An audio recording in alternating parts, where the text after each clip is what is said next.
foot slogging, boys. I'm the biggest, so I'm the boss. Which button makes this thing go?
Alrighty.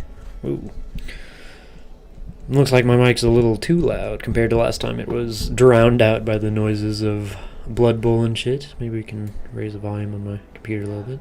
Compensate, maybe.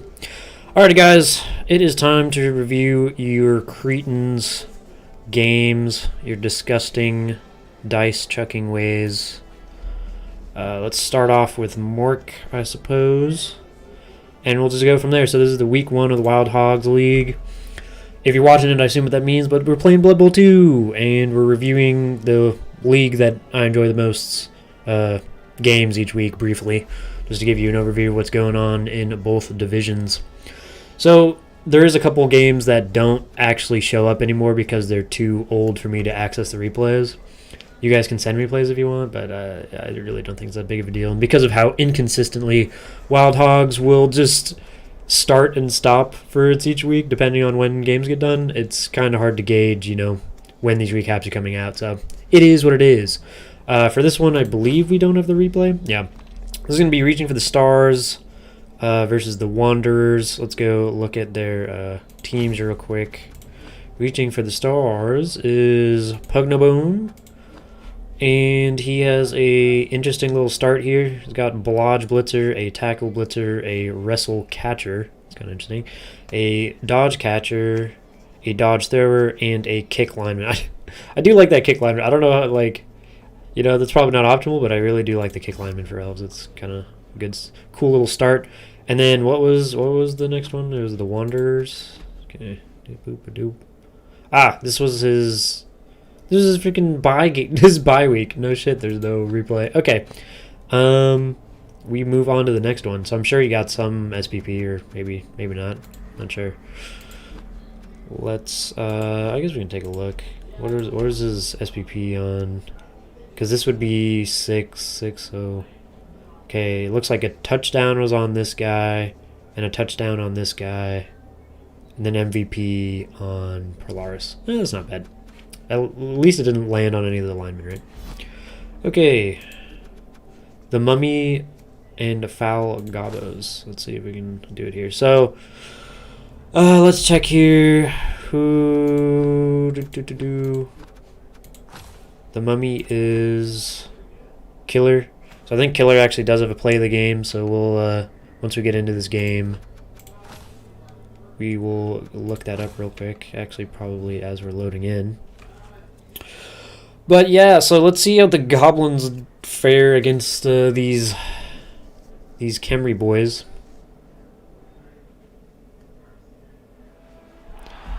Alrighty. See a little Goblin ref here. Alright, so interesting start. I didn't even look at the teams beforehand. So we got a Agi up Goblin. Just casual bomber dribble snot. I forgot that guy existed, but he's actually pretty useful. One sharp marble. We got a block, break tackle troll, and a guard one, and Hail Mary pass on the regular bombardier. That's kind of cool. Block mummy, 3 mighty blow mummies. This seems pretty like standard. I would expect maybe a tackle on one of these blitz draws, but mighty blow's cool.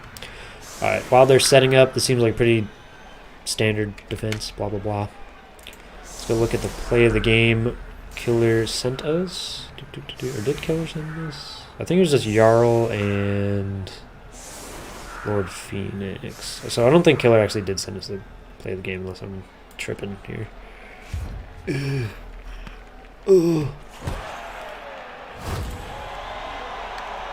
So what do we have for the? We have a blitz. Very cool. Yeah, that's going to influence a little bit.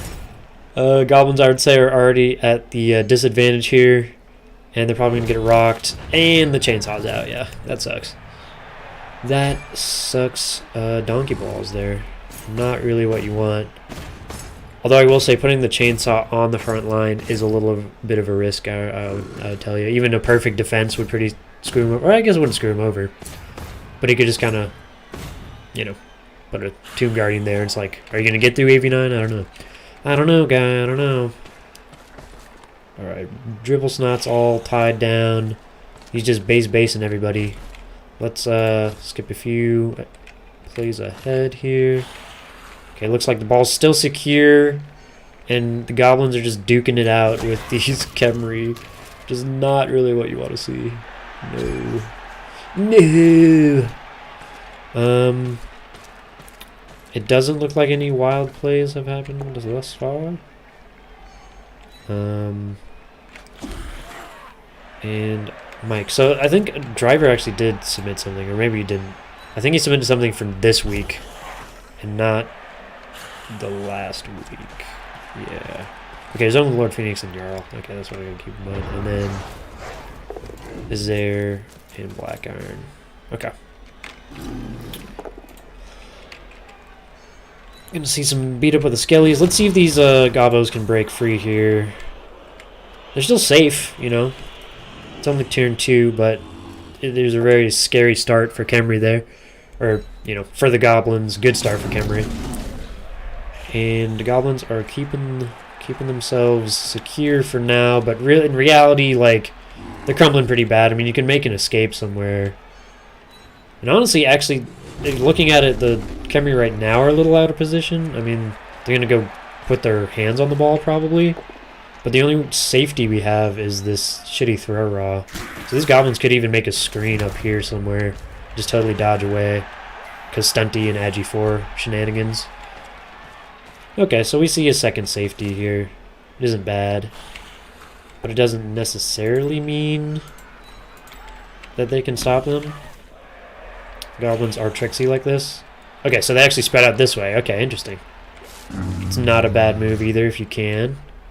And all you have to do is tie up Khemri pieces in order to get them, in order to really just stop them from getting to you, because it's all 4+ dodges, right? That's kind of the annoying part. You have to really use your Tomb Guardians to push people off.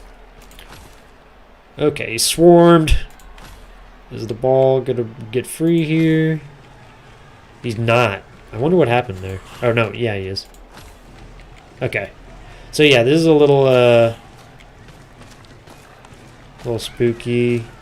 Coming in for a 2-die. Does it succeed? Yes, it does. Now, big deal. Is this an armor break? It is. Ugh. Oh, and it's a toss-out. Okay. And the crowd puts it right in the middle of the pitch, which is not the worst for the Goblins, but really, I mean, this was kind of, you know, the most potato-y of potato plays you could do at this point. Classic Goblin style. Let's see if the Goblins can recover it here. I feel like they're going to struggle to. They're just lacking pieces, and with their Agi 4 guy being armor broken that one turn is pretty rough. Okay, so I think we're going to see a reverse touchdown. Well, we have a really deep safety. Was Dung Tosser just here in the back the entire time? I didn't even notice. Maybe he ran back like earlier. But if this guy's just been chilling here, maybe he can do a hero play. Maybe he'll just throw a bomb and just smack the ball carrier right in the face. That could happen. Getting 3 dies. Gross. Okay. Goblin on him. Looks like the Bombardier didn't do shit. But the other Jimble Snot's coming in for a 1 die. Gets a push. This is actually looking dubious for Khemri to score. No, it isn't. Because he gets the POW, though. If he didn't get the POW, he actually still would have had to make the dodge. So, even if he got a bolt down, it would have been... Dribble Snot still would have been on him for that 4+ dodge. So this makes it a lot easier. I think he's just in straight scoring, right? Yeah, he's good to go. So that's definitely a score. Okay. And we got some players to, okay, he has some bribes here. He uses both of them to keep 2 of the secret weapons on the field. But we are looking real slim on the goblin side of things, lads. It's not looking optimistic for our boys in green and blue and black. That's just their color scheme, but I'm sure they're also blue and black from the beating that they're receiving from these fucking skeletons. Alrighty. I feel like this is a pretty easy game to deduce what happens. I don't think there was a play of the game, so let's just kind of zoom on here. Ball's over there. Can the goblins get to it? Maybe. Okay, actually, let's see.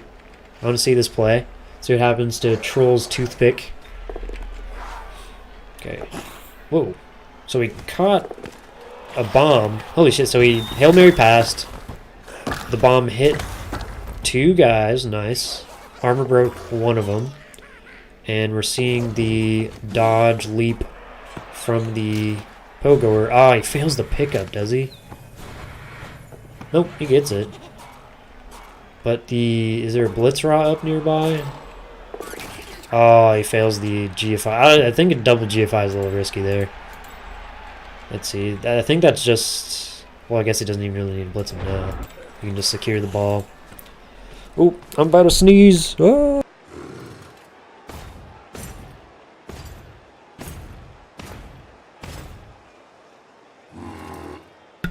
Okay, the sneeze crisis has been averted. I mean, it hasn't, but I just muted myself, so that's cool. Now, I think I'm just going to fast forward here. Also, if I can get this tissue out of here. Alright. Yeah, we secure the ball. We move up. We have an Agi Goblin in our way, but I mean, really, what is he going to do unless he rolls double pals, you know? Actually, he has an okay chance. I mean, he needs to roll a bolt down and a POW, or 2 bolt downs or something. It's not going to be a great trade. I guess you can stop the score. I just don't really see... Oh, you have a Pogoer, so there's some bullshit the goblins could pull potentially. Like a troll chuck of a goblin, then run him up and hand it to a Pogoer. Like, man, goblins just get so hoed. They get hoed on the pass for stunty, and then the injuries for stunty. It's just like, you're just a terrible piece overall. And there goes the Agi guy. I would say, like, that pretty much seals Killer's fate at this point, boys. Good effort, though. And I mean, he made Khemri work for it. He made Driver really panic, probably, I'm sure, at certain points. But now it's definitely a done deal. Yep, we're and we probably score on that. We don't really do vanity shit with Khemri, do we? I mean, Driver's a mad lad. He might, but I don't think he would. All right, let's quit the replay. We can look at the stats real quick, and move on. So 2-0 victory for the Mummy. Got an SBP total of 11, 17, and then 8. So definitely say Khemri came out on top in a lot of different ways, morally and score-wise. The Mummy, you know, honestly, their armor dice is probably not that great. I mean, overall, they are like armor 7 or whatever. So, you know, regeneration. Oh, shit, look at that. They only had 1, but it failed. Good. Good. And I don't think there's any significant damage, was there? I mean, Obviously, maybe for goblins. Doesn't even look like for goblins. Maybe a couple dead goblins. Where's the mummy? Blood Bowl, you load too slow. Oh, yep, everything's fine. We move on. Morks, Bouncy Gits, and Sanguine Savages. Who is the Morks, Bouncy Gits? Oh, that's Panda. Then I don't know who's playing the vampires. Like I'm really bad with names. Iron Thunder. Okay, I don't think either of them sent me to play the game, so we're good to just do it. Or not. They don't have one. Okay, so then we'll just take a look at the SPP and really go into the statistics here. Alright, so the Kislev had ball possession. Wow, this is a really weirdly even game. What? Okay, 0-0. Dang, what? Okay. 0, so, oh, what? This looks like this game was not played. This was not a played game. Interesting. Okay, well, that's kind of lame. What the hell are you guys doing? Play your games. We have like an AI and a missed game in this. What are you doing, Mork? What are you doing?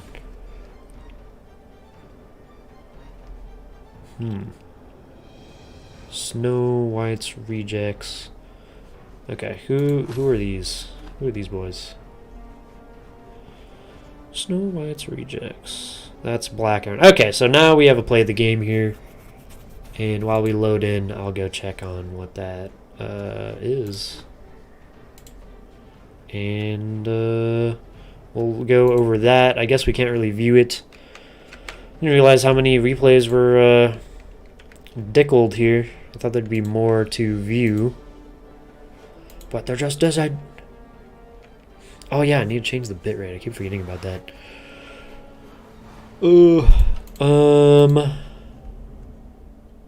What did Black Iron say? 2 deaths in her match, Apode.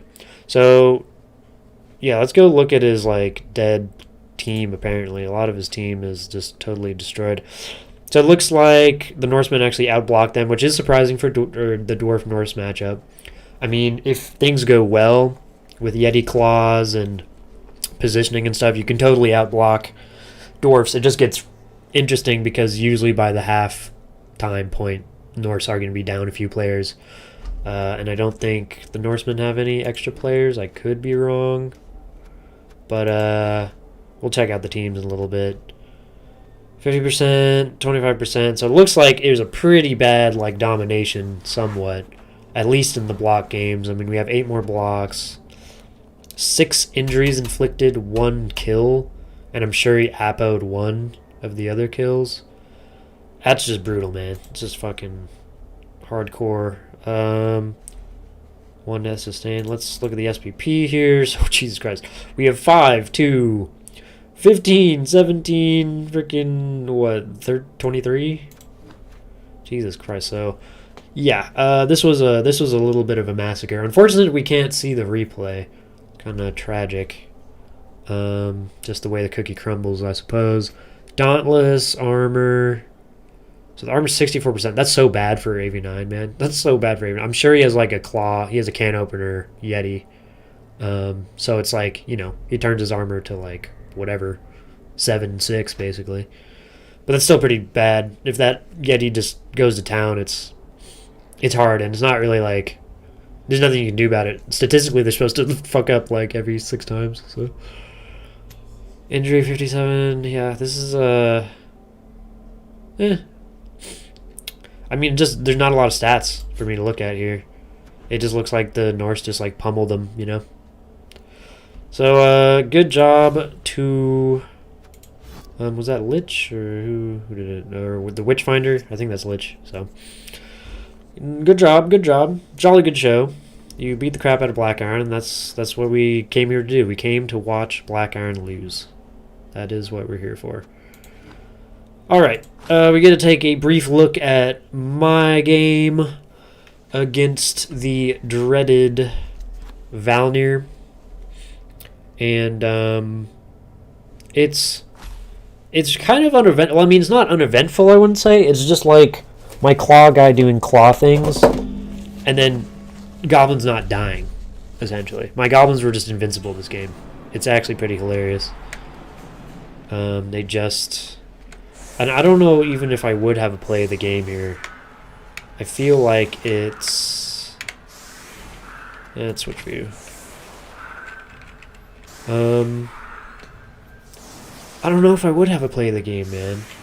I'll just kind of show you how it like unfolds.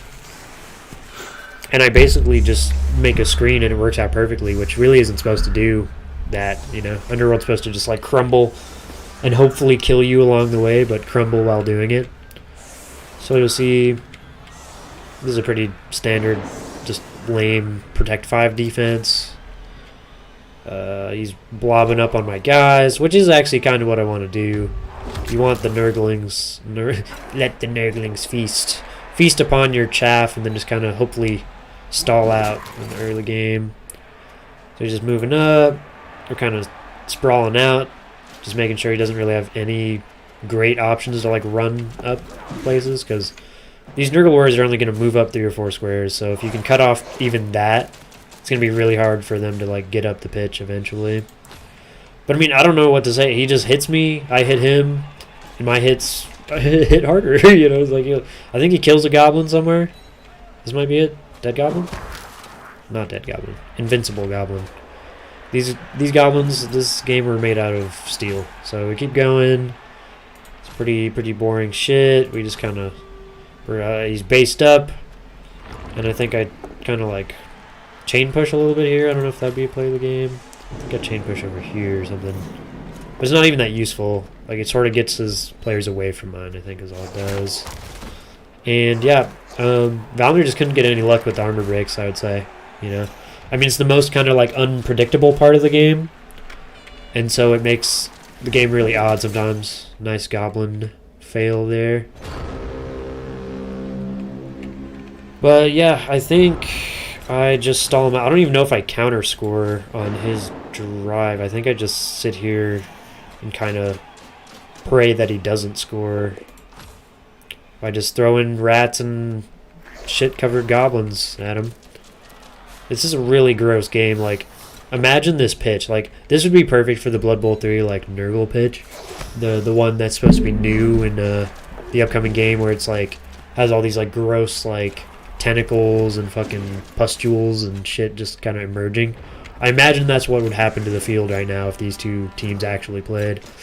Because there's just sewer mutated rats and then just like the god of disease and corruption and just nastiness.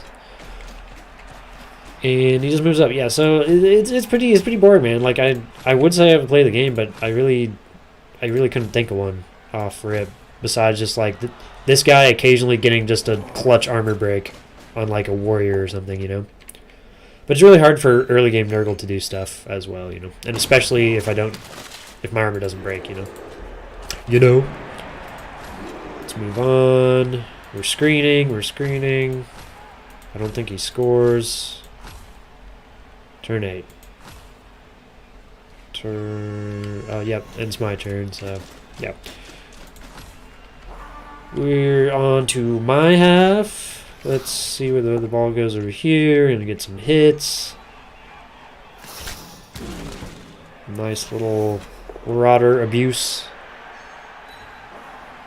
Did this? Oh, I guess the troll went stupid, maybe.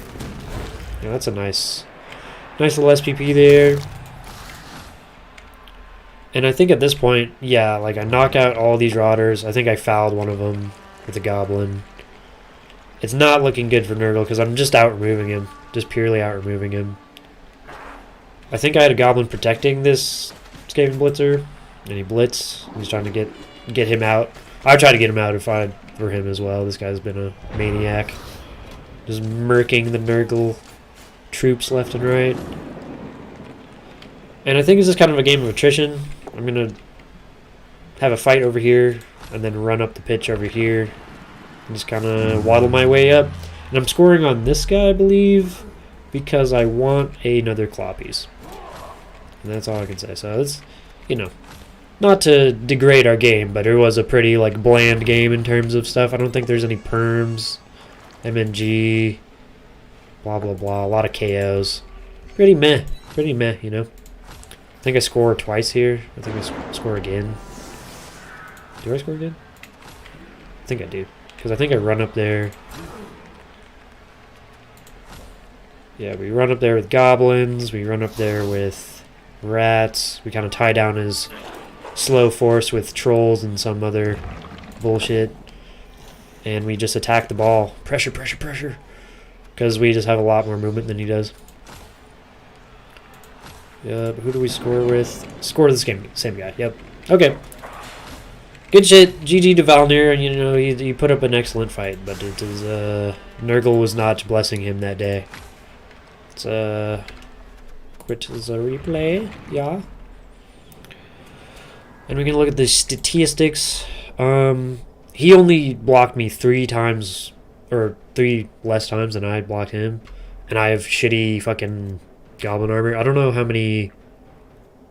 See, I guess block succeeded is just any block. I wish it was like knockdown. I wish they had that on the statistics sheet here, just so I don't have to go to some other site to figure that out. We have a total of 10 SPP for Valnir, and a good whopping 17 for me. Well, let's see. So, yeah, his armor was pretty shit. Let's see about mine. So, like, that seems pretty good, considering what was going on. The tentacles was quite sad. I couldn't escape from his tentacles that often, but I could usually chain push that guy away, so it wasn't too much of an issue. Foul appearance really only happened like one time, I swear. It really only happened one time, so foul appearance was not coming into clutch for Valnir at all. Yeah, that's really all I got to say about that. Alrighty, guys, on to the next one, and I think that's it for Mork. So let's go into the next one. So we already have Foul Gobos and even Norsemen. We'll cover that later, and then I guess Sanguine Savages and Wanderers have already played. So I can't really make predictions about them. Reaching for the Stars. I'm not gonna make a prediction on my own game, but let's look. I'd say this: if he can pull off elf stuff, he can totally beat me up. And if he removes goblins with his tackle piece, it's gonna be a cakewalk. He's got to be careful for my claw piece and just getting out removed. I think, you know, that's kind of the only thing. I just got to be careful how you position stuff. Next one is the Mummy and Valnir. So that's an interesting one. I think the Mummy is going to be pretty good at first because they just have a lot of strength and both teams aren't very mobile. So it's really just kind of, you know, like I'm stronger than you type deal. That being said, there's a lot of AV7 for Khemri on the team as well. And if that's exploited correctly, then we might have a pretty, you know, good game on our hands. But I'm just going to favorite in the Khemri because they just have 5 strength, 5 pieces. And, you know, it can be really obnoxious for an early, like, Chaos team to deal with. Mork's Bounty Gets versus Snow White's Rejects. So Kislev versus Dwarves. I'm going to go ahead and say Dwarves because traditionally Dwarves do just beat the crap out of Kislev. That being said, we have block on all of our blitzers. We have a guard guy. And Black Iron's team is so beat to shit, dude. It's so beat to shit. I mean, he has 1 runner. Yeah, we didn't even go over this guy's deaths. Jesus, yeah, it's really bad. So I would say Panda probably has the advantage due to his team just being much healthier. But traditionally, I'd say if they were equal, Dwarves are very favored just because of their sturdiness and they can pretty much lock down the ball. Although Kislev can get to the ball pretty easy, it's hard for them to get good dice, etc., you know. Alright, let's move on to Gork. Gorky, Gork. And Gork it is. Alright, let's see if we have any actual replays we could go off of here. Armored Kicker, that's day 2. Fearsome Pharaohs versus Armored Kickers. We're just going to have to go over the stats of this one. Nafi said to go over the SPP specifically. So we're going to go over that. 6, 8. Or, no, what am I talking about? That's, whatever. 11. And 8 for armored kickers. I don't see. I'm not like I'm sort of impressed. This looks like. This looks like it didn't even. Where's the dice rolls? Yeah, no, this looks like it didn't even happen. I don't know if that's a glitch or that. You know what? I think that's just the AI team. I guarantee you it's the AI team. Hold on. There we go. Yeah. All right.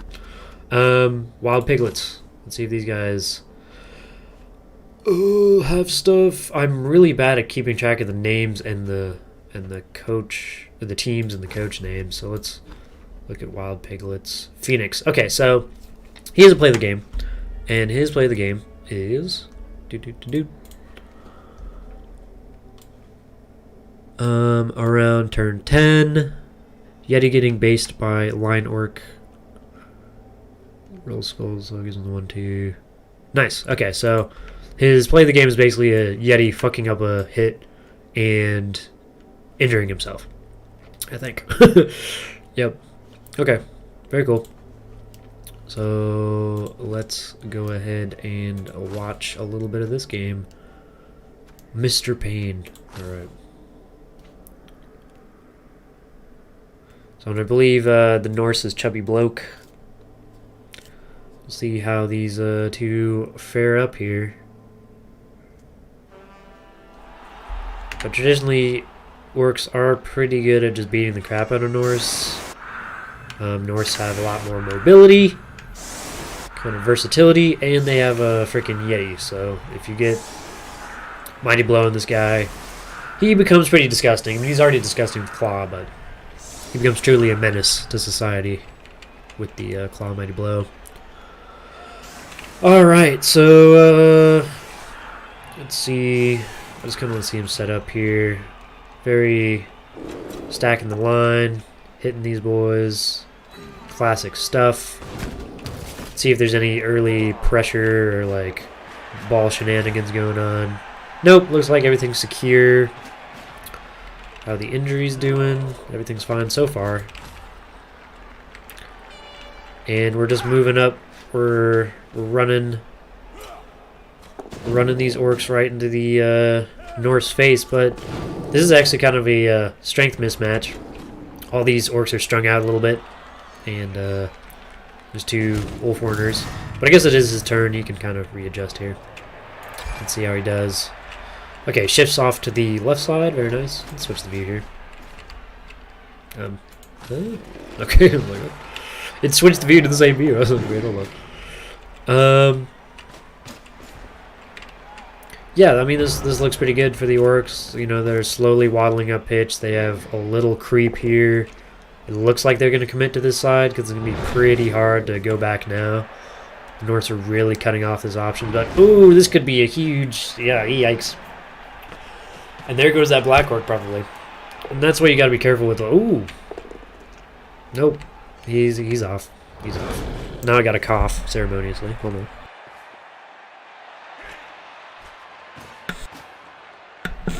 Okay. Yeah, I don't know. I hate allergy season so much because I'll just randomly start sneezing. The pollen is my natural enemy. Just evil stuff. Yeti's doing some stuff here, but more than likely kind of just setting himself up for a 2-die block. I mean, hell, you could even kind of take the Mighty Blow guy and maybe get even a hit here because we could see a hit on the... Okay, just a 2-die, yeah. It's not bad. Yeti's fine. Mighty Blow wouldn't have mattered. Alright, let's see how he continues up the pitch. He's getting staggered a little bit. It's not too bad.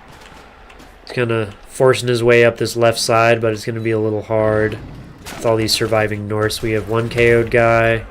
We have that black orc that got sent off. Okay. Things are progressing.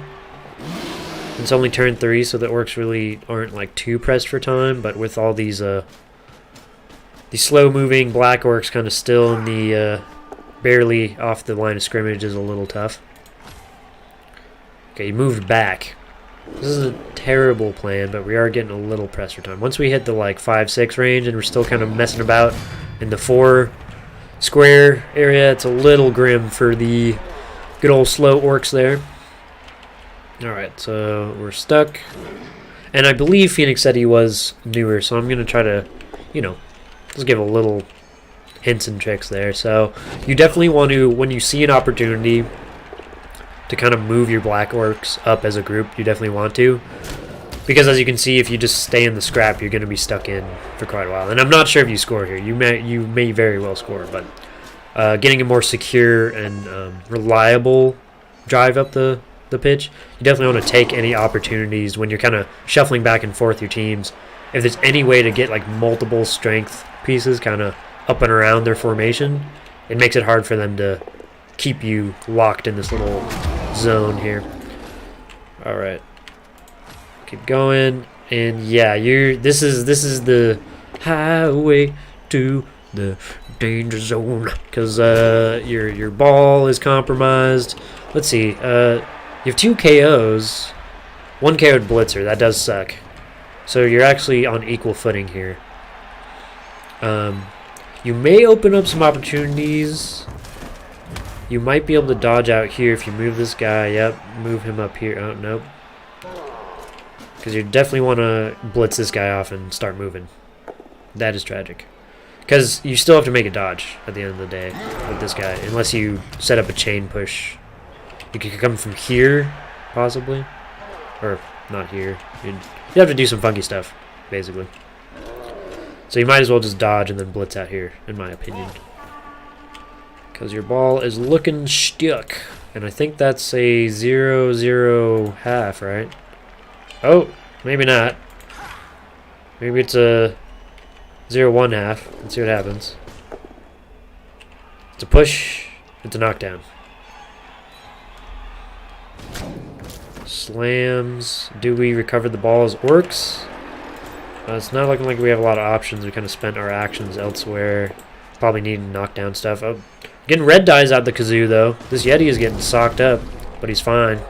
He's all good. And there's a dodge fail. Norse still have a decent chance of scoring here. All they need to do is grab a runner or grab this guy. Grab this, grab the ball, chuck it for like a 1, 2, 3, 4, 5, 6. You can even go 7 and just make it a short pass.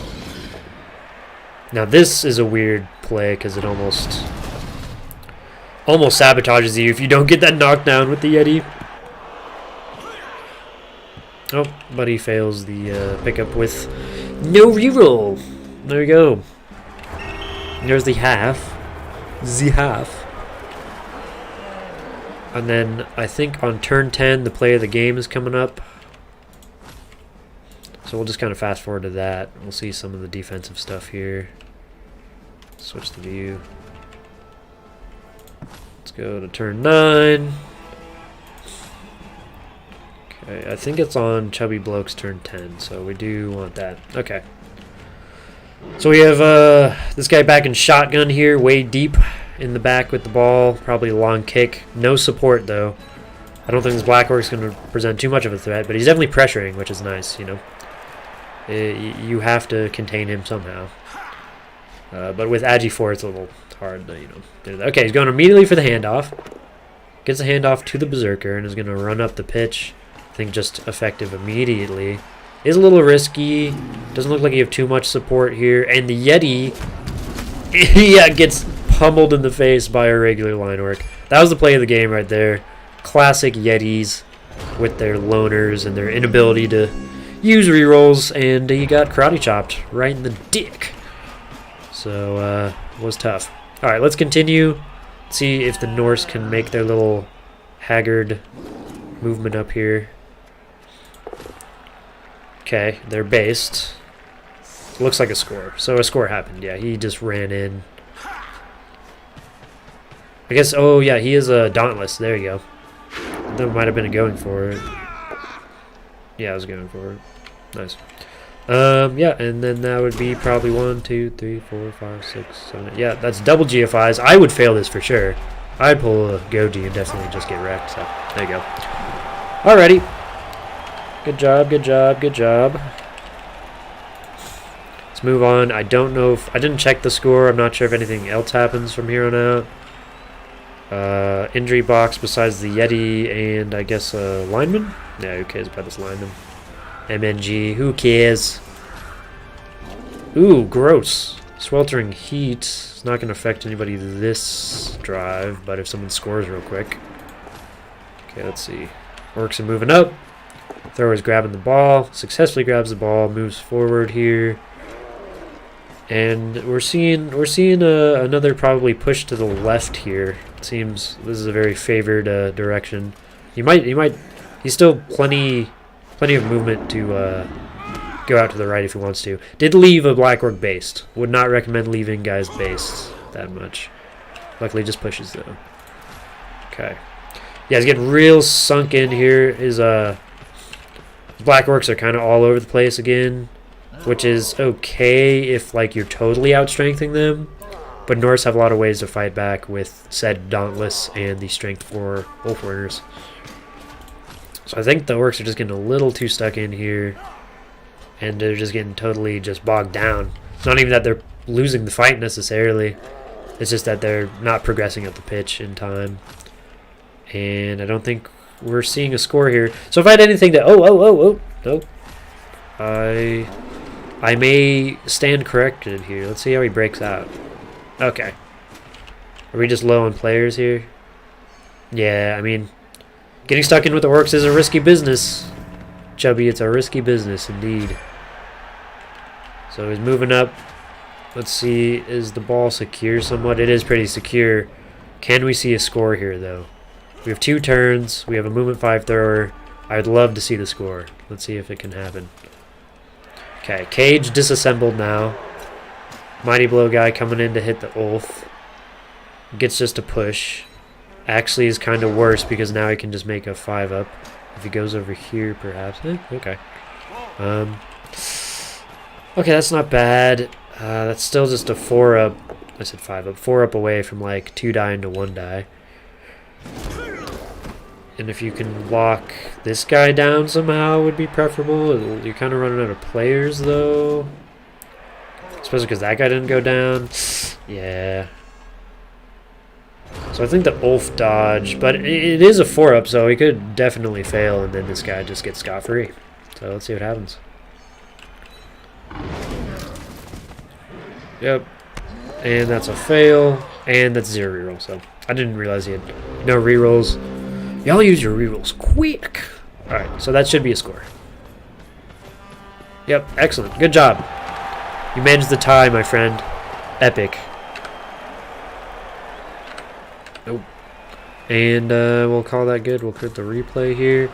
Sweltering Heat didn't actually come into play there, I guess, except for the last, like, vanity turn. SPP, so statistics, we have 18% ball possession. Yeah, you scored pretty quick there. I think you're going... Yeah, I don't know if you need to score that quick, but... Yeah, the ball, this is definitely a scrappy game. Equal blocks. The yards running doesn't really matter. See the SPP, 10 to the 12. Not bad at all. The orcs coming out on top in the SPP development side of things. Dauntless played pretty well. Wild Animal was really well. That's good. 2 out of 8 times is not bad. Well, actually, that is kind of bad, technically, I guess. I don't know. But that's still pretty good. That majority of the times you did not have a wild animal incident, which is great. Alright, and I don't think there's any lasting damage either. It doesn't look like there's any... There's 2 injuries, but they were both fine, I think. I think the Yeti wasn't damaged or anything, so... Let's move on! And I'm gonna blow my nose again. Classic me.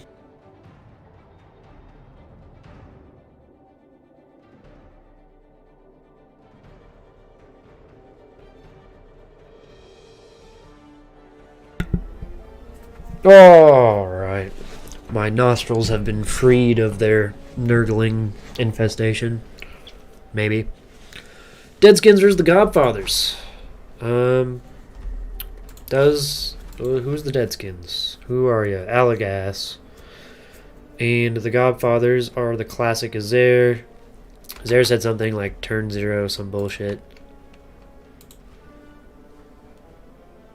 Turn 0, some bullshit. What did he say? Okay. We'll just see the turn 0 then. Ugh. Give me that replay, baby. A lot of like goblin on chem reaction or undead today, you know. A lot of skeleton versus goblin violence going on, and I can't say I approve. It is really funny. Azair's team is actually a carbon copy of mine. It's the exact we built the exact same teams, like in the exact same way. Like Troll has block, 2 Skaven linemen have wrestle, 1 guy has claw, mighty blow, the other guy has mighty blow, and that's it. The exact same teams. It's really goofy. Yeah, I guess I'd leave the troll out if it's against undead because they're just gonna smack him around with the mummies. That is fair enough. Alright, so we got to stay around for turn 0 because that's where a blitz happens, apparently.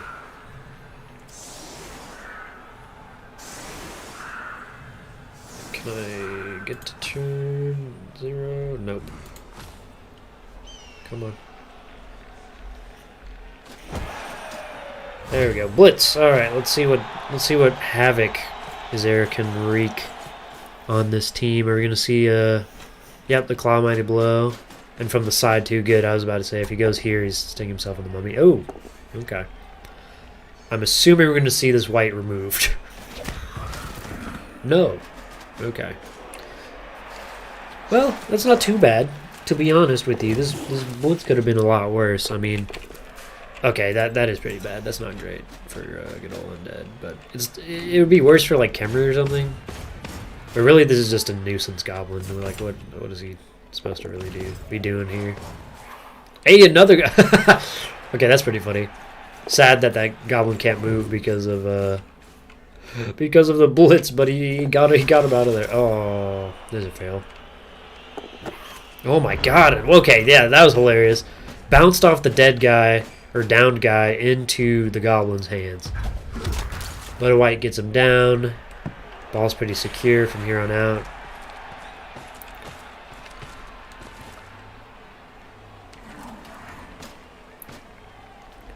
And yeah, let's just fast forward here. I'm sure we're just positioning and stuff.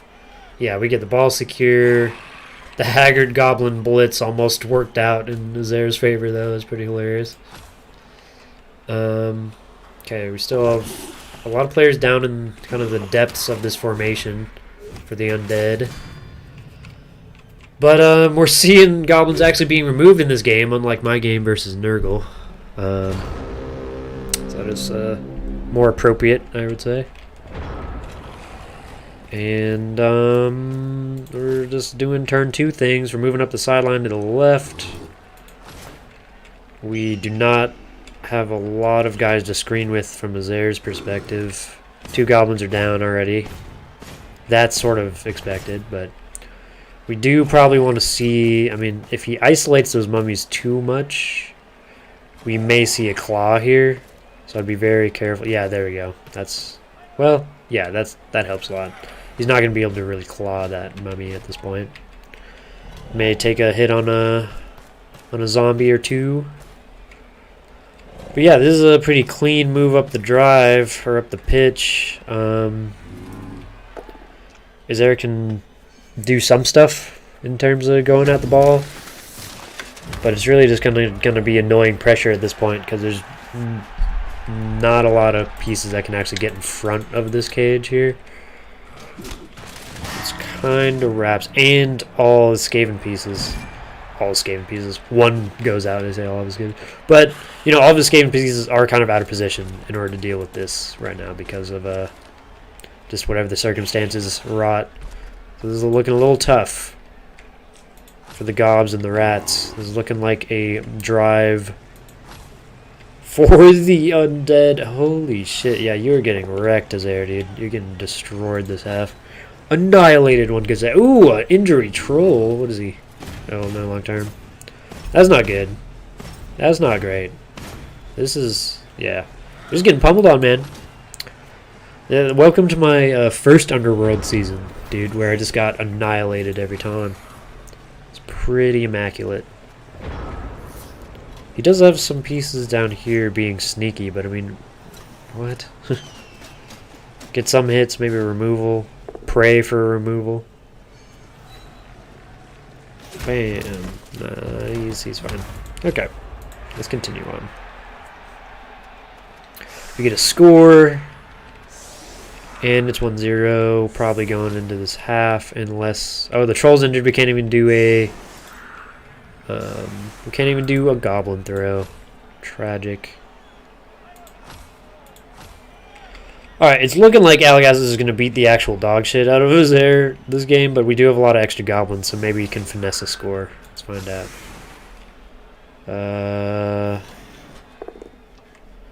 Hits a god, hits a zomblin.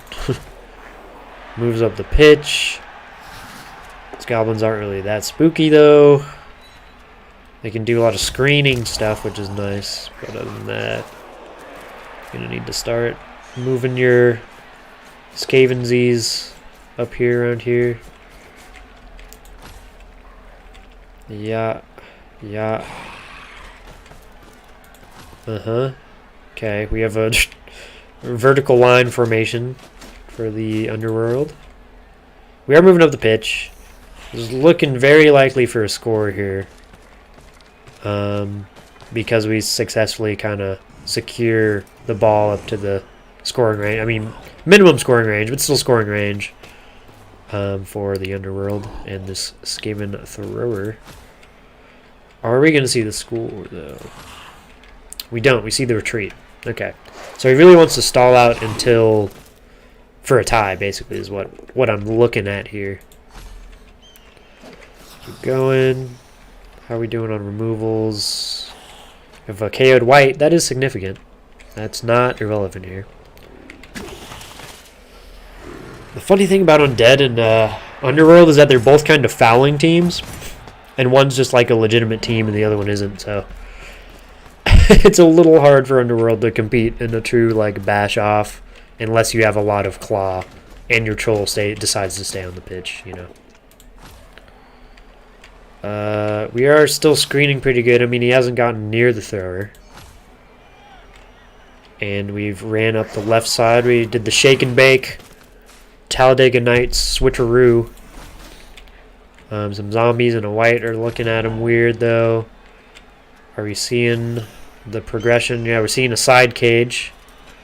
And some goblins are in the way here, tying up some zombies and stuff, but, I mean, really, there's a lot of ghouls and whites looking to hunt this guy down, but, yeah, let's see, he's gonna, okay, he's gonna go right here, and then hit with the white. We'll do that. I was thinking at least, like, blitz with the white, so that way you go here, right? But I guess Skeleton's here, so you can blitz here and then tie this guy up somewhat. Or just hit him and then move him. I don't know where the blitz is. I don't know if I missed the blitz or what was going on. Okay, so he's blitzing him here. So he can... yeah, that's not very useful. I would put him... I don't know where I would put him. I definitely would have blitzed with the white, though, I think. Although that does tie up all these guys. I don't know. This is an interesting game. This is definitely a close game, you know. For the tie. Definitely not for the W, but for the tie, this is a very scrappy game. Okay, we secure the cage more. The ghouls are still kind of hanging around. There's not a true screen, so Zaire kind of does have freedom to run wherever he wants. Ooh, we got some mummies involved now, though. They moved their way up the pitch. Skaven are getting a little... I probably would have scored a little early. A little earlier if I had the opportunity. I'm not going into these turns in detail, so maybe he didn't. But if he had the opportunity, I probably would have scored a little bit earlier. Because this is just looking gross. mean, maybe you hand off to a goblin somehow, and they just dash through some shit, I guess. Because he's going to go there, but this still isn't great. Guess you just make a 3-up if you push him there, because you just go into there. Is that what we're doing? We're doing a 3-up? No, we're taking some hits. But this looks like it's going to be a dodge for the potential touchdown here. Yep. Oh, and he makes it. Nice. Good score. Good score. Johnny Fontaine. Alright, and I'm not sure if anything else happens in the game. Yep. Bam. Okay. We'll just call it there for now. Nice scrap between HAWGZ and Azair there. I think both of them champions in their own right. 56% for the Undead, 31% for the Godfathers. Kind of standard stuff. I mean, traditionally Underworld are not capable of holding onto the ball as long as, you know, well-built bash teams, you know? Like, what are you supposed to do? The blocks were very good, though. That's a good amount for the Underworld. They definitely wiggled out some favorable positions there, even when it was looking quite dire, and their drive relied upon a 3-up. SBP. We got the 11-13. We got the 8. So it actually, Deadskins did come up probably just off of injuries and shit there, for sure. Armor seemed, it was a little, I guess, lowish. I don't know. Most of them are armor 8, so it's not terrible, I guess. Ooh. No KO wake up for that white, I guess. 50-50, that's fair. Yeah, we're really stupid, but the troll is out most of the time. Yep. Alrighty. Cool. And I would look at these dice most of the time, but honestly, I've stopped doing that a lot. And the reason being is that you kind of get like a twisted view of things. Like, it really matters when you roll the dice. Not so much how much ones per game you roll or sixes. It's just like, did you get the power? Did you get the thing that you needed at the time that you needed it? So it's kind of hard to tell a game off of just pure dice, like result statistics, you know. What is our next one? Dukes of Haggard. Or How to Train Your Dragon. Okay. Dukes of Haggard are the... Who are these people? Who are you? Where are you? There you are. Yep. High Elf and Air Jordan. Okay. No play of the game for them. I think the last play of the game is this one. So, bam. Do we have a replay? We do. 2-3. Skinks and High Elves. Let's get it. Oh, come on, load Blood Bowl, please. Please do it for me. I've not been checking chat at all, dude. I don't know if you guys are watching or not. What's going on? Greenskins is the hardest. Look at armor break rolls. Are they currently playing if they are still white? Playing the wrong game, dude. Achilles, leave me alone, bro. I think it's because that was a bye week, but the location of the SPP is great. Yeah. Yeah, Achilles, man. I'm sorry. I'll be playing more Warhammer soon here. I'm getting my hype back on because once Immortal Empires releases, that's when I'll go ham stick and baloney, dude.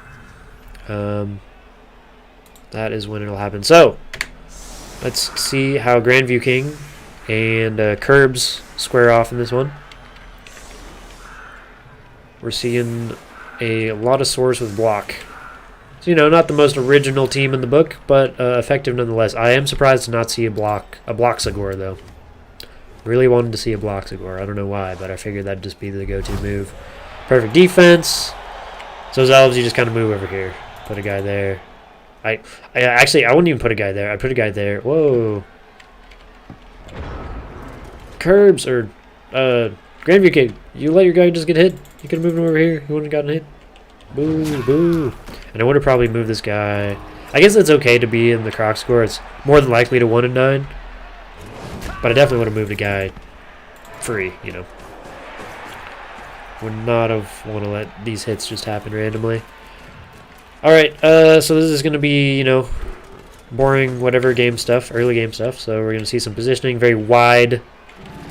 For the Lizards, keeping their options open. It's always good as a bash team to keep your options open in terms of what side of the pitch you want to go down.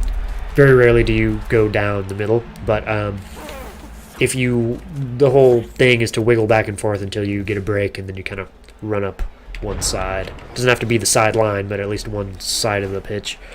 But sometimes if you go too wide, and especially as Lizardmen, you can get your swords stuck in very awkward positions because there's no way for them to escape besides blocking and blitzing away unless you have break tackle, because they're at you 1. They're just not going to do it. There's like a super duper low chance of them doing it, so you should never ever rely on them doing that. So you kind of want to be a little more tight-knit when you're playing Lizardmen. That, and you want to protect the shit out of your skinks. But it isn't bad to kind of spread out at first. But you definitely want to bring yourself, come together right now over the skink. Because if you get your swords too kind of far away from the action, it will be a sad day. Alright, we're seeing a hit from the Croxigor. Let's keep on moving up. We're just waddling our swords forward, and as you can see, they're kind of getting all stuck and out of position. Yeah, this is not the greatest situation for the Curbs. Ew, random KO. Gross. Out of here with that shit. Ew. Okay. Well, not optimal, and there is a lot of sources kind of hanging around here. The Saurus are moving forward somewhat, but this elf screen is staying very strong. Okay, yeah, so we break off here. Yeah, I mean, we don't really need to review it. I'm sure he just gets some knockdowns and runs up. And gets some armor breaks, which is significant as well. So now he has breaking off, and it's not the best, mostly because the 2 catchers are right here. They can totally form a screen very easily. The only really annoying thing about playing against Lizardmen is that Curbs really doesn't have to, like, if he wants to just go for it, he can. And it's going to only be like 3-up dodges, no matter how much Grandview screens here. So you really want to like straight up block your opponent from running down the sidelines and stuff. He is square like 5 or 6. Yeah. So he can move a couple squares to the left and then just dip if he wants to too. So I would say Curbs is in a good position to score. The only issue is it is turn 4 for him, so that's a lot of time to give elves if you're getting prepared to score right around this time. Because it's not looking like you can protect this skink without retreating him. And it's also looking like it's a very easy score, so it might be tempting to just go for the score at this point. So we'll see what happens. We'll see if the score happens or if the score attempt happens. No, score attempt does not happen. He just leaves. Or, yeah, he does. Okay, he definitely does. Alright, goes for the score. Not a bad choice. That same time kind of sets him in a weird position for this half because now the High Elves have like 5 turns to do what they want. They could even stall it out with the amount of players they have and then just chuck it up. Or they could just score like quick and then it's a 1-1. You kind of do a shootout, and High Elves are definitely better at a shootout than the Lizards are. Just in terms of reliability with all their 2-up bullshit. The elfy bullshit, if you will. Let's see. Do we... Oh, interesting. Paladin of Pork Nafi. I didn't even check out this team beforehand. I'm doing a really bad job of kind of going over the teams, but we kind of go over the teams when we see the predictions of next week, so we kind of see the result of the injuries and stuff anyways. But this guy has a leap strip ball blitzer. It's very cool. It's a unique piece right there. It's a good, I like that start. And then he Got a kick guy like the other high elf player, and a tackle blitzer as well. Let's see a kick. It's going to be a high kick. It's whatever. Alright. So we're seeing a very strong advance up the field right away. We are running a bunch of stuff over. We're sitting in the pocket with the thrower, which is not a bad idea. It's an elf thrower. He can pretty much do whatever he wants, just as long as he can run up to the line of scrimmage. He can stay pretty much as far as he wants. That being said, let's see, how far is this guy?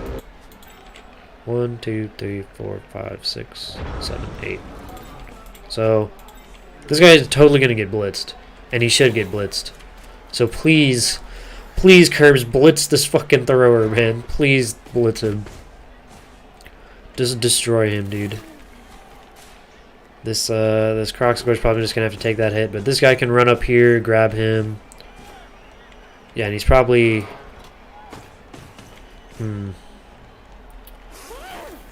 There's a lot of commitment to all this other stuff. Yeah, because I was like, man, I think you could just like move some Saurus up here and shit. There we go. There we go. There we go. Who's calling me? It's my friend Jimmy. I'm not gonna answer it because I'm busy, Jimmy. God, man. Stop harassing me at Blood Bowl stream time, dude. Very important task. So we see a knockdown, which is pretty significant. It's gonna be hard to actually get this Saurus off here with reliability, because you could just 1 and 9 anyway. And we have 0 rerolls already. Oof! I keep forgetting to monitor these rerolls, dude. They are going like just faster than a I don't know what, the Wile E. Coyote, faster than my mom's like bunt cake at a family gathering. I don't know, dude. Fucking, it's quick.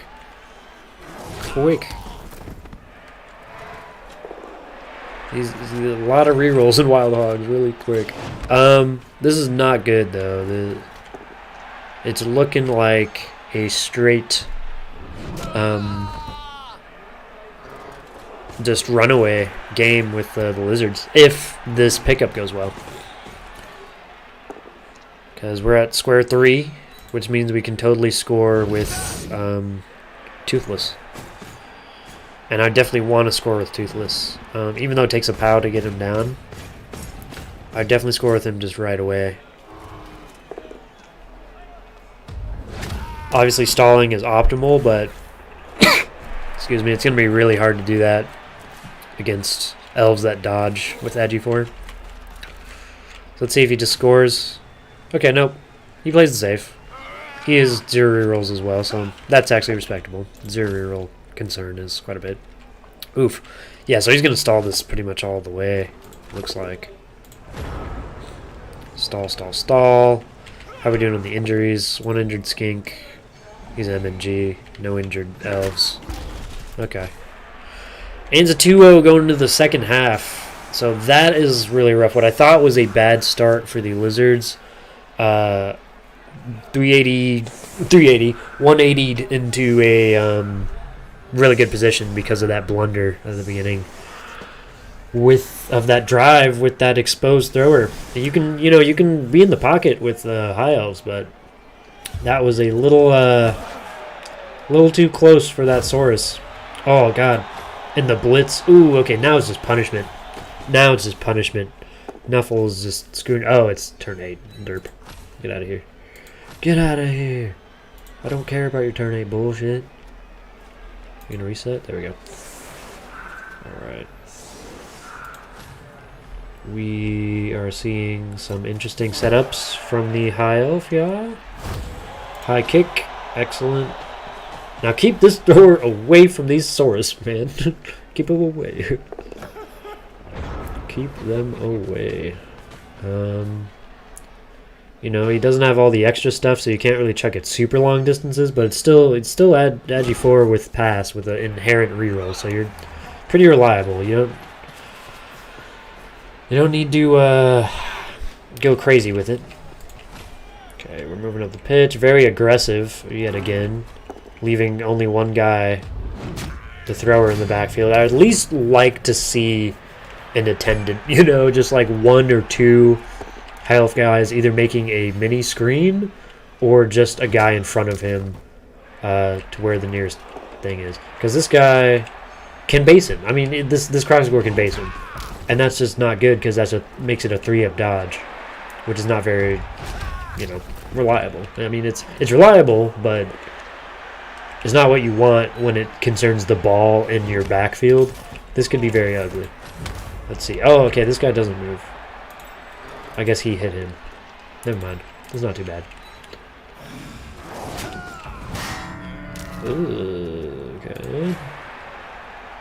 Seen a lot of hiles over here. Okay, so we do see the score somewhere here. I guarantee it's... yeah, this guy. See, just... actually, no. It's got to be him, then? How are we scoring here? Okay, he catches it. Does this guy make a hit? Oh, he just does a 3-up. Yeah, okay. God, the fucking arrogant elf laugh. So good. With his dark, creepy eyes. Nope. Keep on moving here. Okay. This is a very score-heavy game here. We have the ball back as Lizards, and I think we're probably just going to be stalling. There's no pressure to... damn, wait, he got into his cage quick. I guess he leaped. Definitely leaped, looking at this scenario here. What are we looking at? 2 KOs. Okay, so we're down 1 as elves, not too bad. Right? Yeah. Yeah, this isn't the best position to be in, but I'm still really not that scared as Lizards here. I mean, I just blitz this guy off. You know, I put a little bit, and I just secure the ball over and over until you're done, you know, because you don't need to score. I'd love to see a score here, but obviously you don't need to get your W. But we're running away. Ew, let's see, the double fail? Nope. And we broke away here. Not too many safeties for the high elves to kind of stop that from happening. We get a blitzer on the ball. Excellent. This is pretty annoying, but easily remedied by the Lizards, I would say. Yep. And what is? Oh, there's a double fail. Excellent. Let's see. Nope. I doubt the high elves can recover. I'm thinking this is a 1-3, possibly, or 3-1, possibly 3-2 game. I would say, if we fast forward here. Let's see if the high elves score. Looking like they're gonna score here. So they're gonna run up.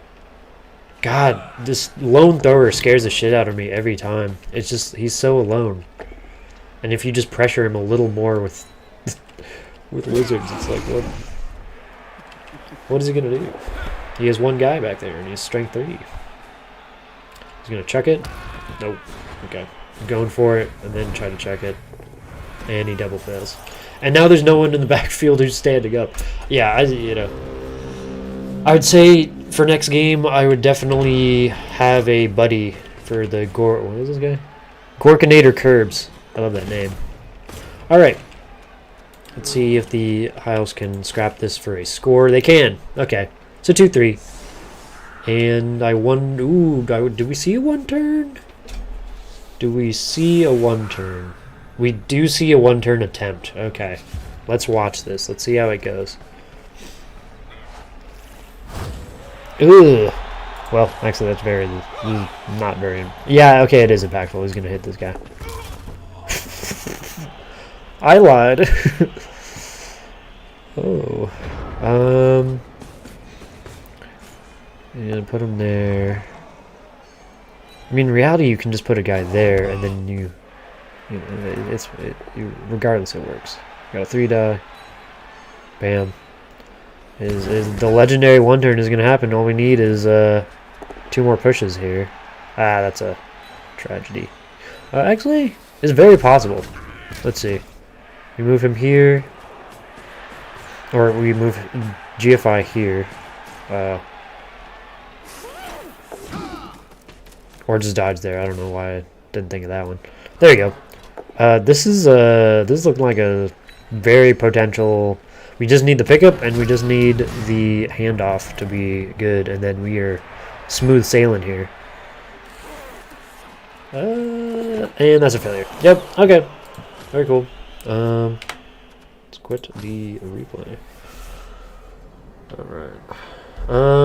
I'm imagining that these guys, yeah, getting just the shit blocked out of them. I think it was really just that one misplay. I mean, it's fine to play kind of loose and fast with high elves, especially because they're good at passing. They're not, I wouldn't say, as good as like pro elves, but they're pretty damn good at it. But you just got to be careful about spacing and, you know, just making sure that you're not exposing your ball carrier, who you are leaving alone in your backfield. So there is a little risk of like pressure and stuff, in terms of just getting bogged down so you can't actually get the pass off. Let's see. 3K, yeah, I mean, 2 injuries inflicted. I guess we'll see on the previews or the predictions of next game if there's any injuries or what the injuries were. 11, 3, so nice, 16. We are seeing a 17 or 18 for that. So pretty even in SPP, actually. Armor, not anything crazy, I don't think, over here. Nothing too strange, brother. Yeah. Nope, you know, not too wacky shit, I wouldn't say. Alright, now the final game of our recap here today, folks, is going to be the Halflings versus the Chorfinant, which is Malice Dune. I know Jarl is the came up shorter.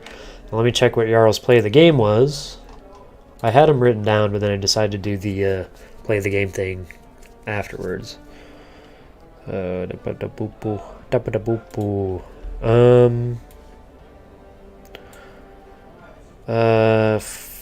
turn 5, tree throw into touchdown. Sounds excellent. Alrighty.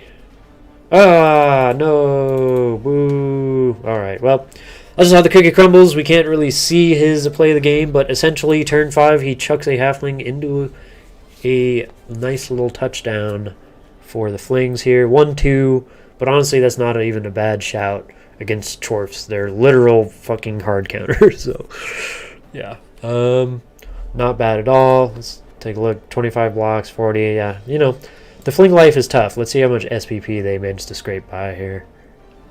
10, 12. Okay, you know, not bad. Jesus Christ. 17, okay.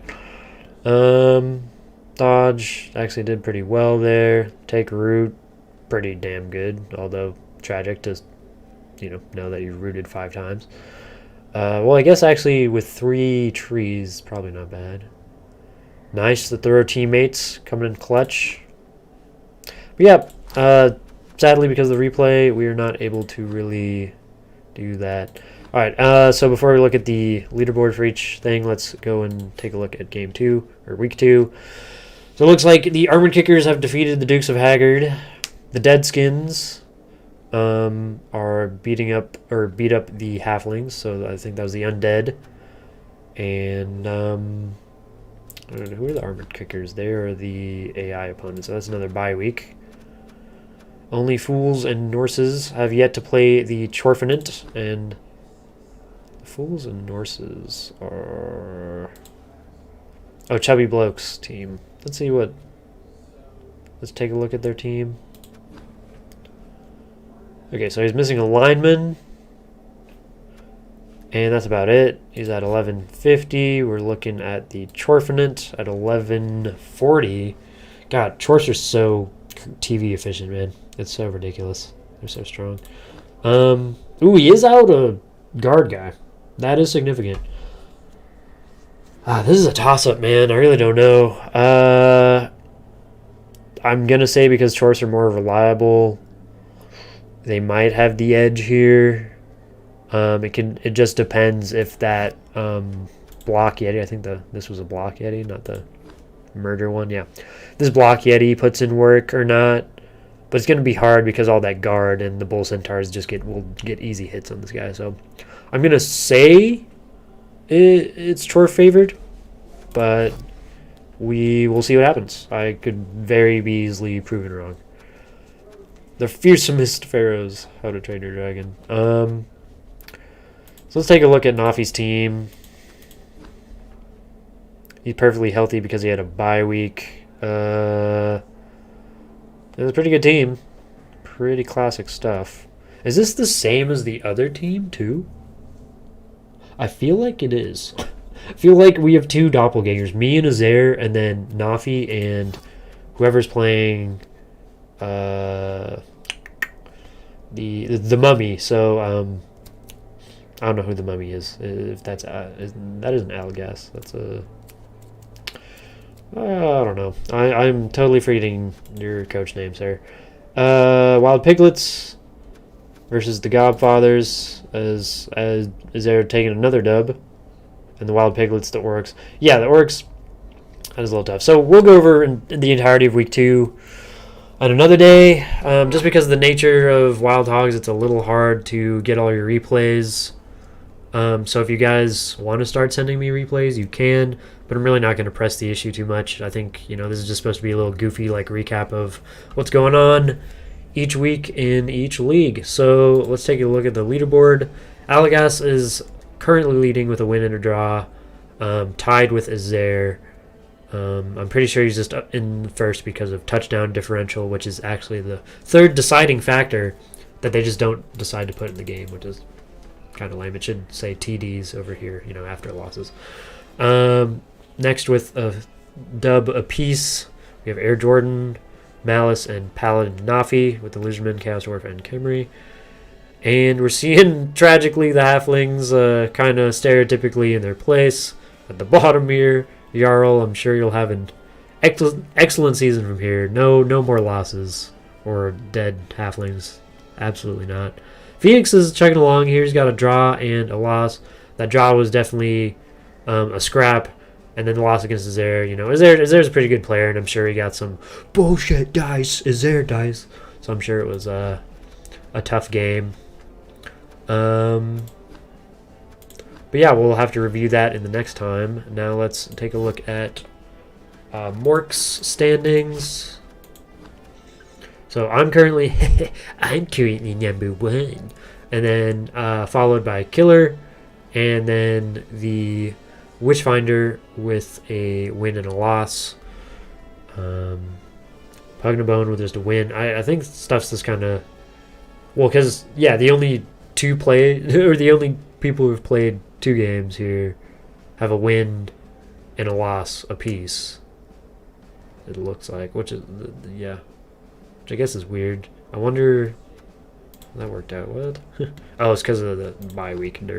Okay. Schedule.